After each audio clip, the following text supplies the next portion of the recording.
Greetings, my friends. David Daniel here. Wonderful to be back with you. So in this week's video, we're shifting. We've been talking a lot in the past about self-awareness and self-reflection, and now we're going to move into how do we communicate effectively with others?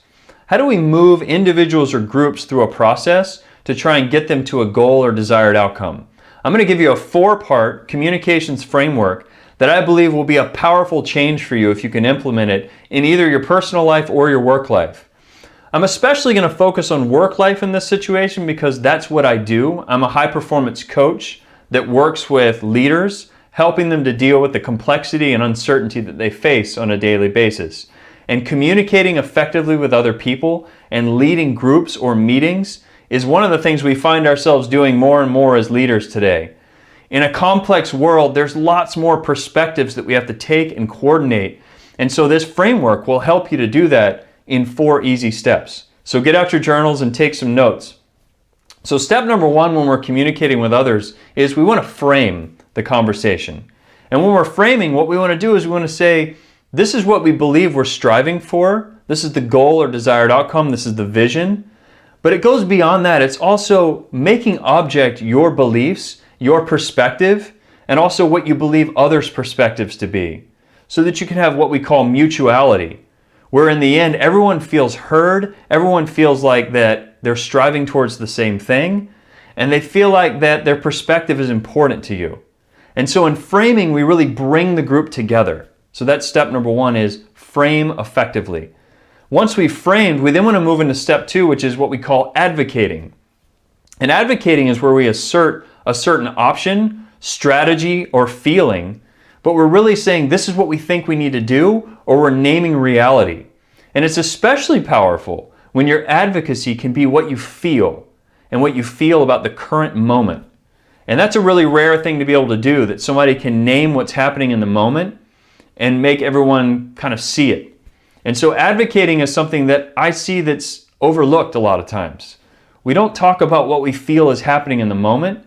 We kind of get stuck in what I call pretense, where there's not a lot of honest dialogue about what's actually happening in a situation. So the leader who can frame first and then advocate effectively second is really moving the group towards something powerful. But then there's a third piece, and this is where we move to the next step. An advocacy that's missing an illustration becomes quite empty feeling. So illustrating is the third step. And in illustrating, we want to tell a story that puts some meat on the bones of the advocacy that we just made. So if we just said, here's what I think is happening, I'm going to advocate that this is what I'm feeling about the current situation, you want to be able to tell a story that illustrates it right there in the moment. Because again, our minds love to tell cause and effect stories, and if you can do that for someone, if you can actually illustrate what you're advocating, then you see really people start to nod their heads around the table. They say, oh, now I really get it. I know where you're going with this. So framing, advocating, illustrating, and the 4th and final step is inquiring. And if you haven't watched last week's video about mindset shift and about the types of questions that we ask, go back and watch that, because what I'm about to talk about will be much more powerful for you if you've watched that video. But we want to ask questions that really bring out other people's perspectives. They're asked with true curiosity. They're not asked to basically confirm our hypothesis. And so the questioning, the inquiring, really needs to bring out, what am I missing? I've just advocated for something, I've illustrated it, what am I missing? Where am I limited? How am I only seeing part of what's really happening here? So you want to inquire in a way that makes people feel welcome to disprove the hypothesis or the advocacy that you've just named.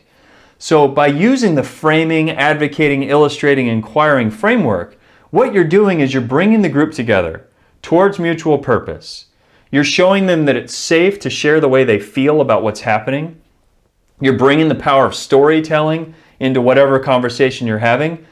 And then you're making sure that inquiry is a really important part of what you're doing. So try this out.